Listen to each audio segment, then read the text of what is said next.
Street. You still play golf? No.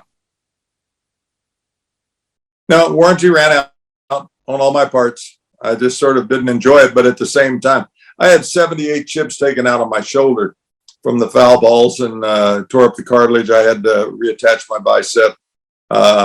I suffered from the car wreck I had when I was 18, a drunk driver on the wrong side of the 4-lane.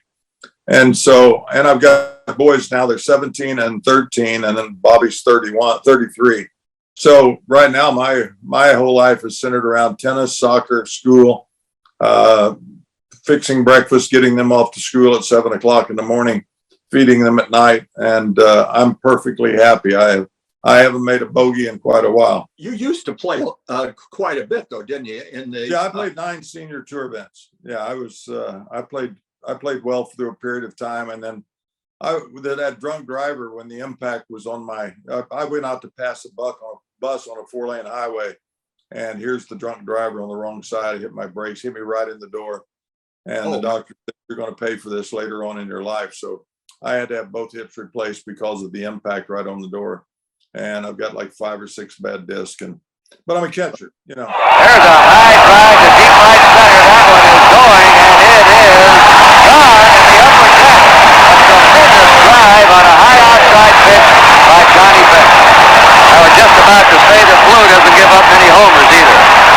That's the kind of pitch you rarely see hit on the hard-throwing fastball pitcher like Vida Blue or Koufax or any other hard thrower. A pitch high and almost in the eyes of Johnny Bench. And a pitch to Bench. Change into the air to deep right field. Fastball to Bench. And the save.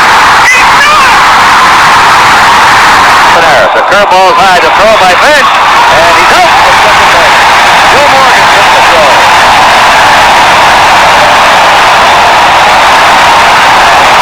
There's a pretty good jump. Johnny Bench, though, can throw out anybody if he throws a strike, and that's what he threw to Joe Morgan. And they hit Campanera to second. Bench this year threw out 60% of the men who tried to steal on him. Lead off first base, but that rifle arm, Johnny Bench, what more can you say, Al? You've seen it all year long. Morgan going, and takes it in foul ground. Here comes Arnold, and he is out. The ball game is over. It's just what life is. You walk like a catcher. That's the good thing about it. When people see me, they say, "Oh, you were a catcher," so they automatically know. Hell, you didn't get this way naturally. You were a catcher. So if you had to get a foursome, who would be in your foursome? The other 3 golfers. Bobby Knight, Arnold Palmer, and you always want to say your dad. My dad would have just, I don't know if he could have got the tee in the ground. I felt that way the first time I teed it up with Arnold. I couldn't get the ball on the tee. I was doing a Pittsburgh Steelers game a few years ago, and I called him up and said, "Hey, I've got a free afternoon. Mind if I drive up to Latrobe, see you?" "Come on up." Went up to the house. No gate, no posse of people around him to insulate the king. Arnold and Kit.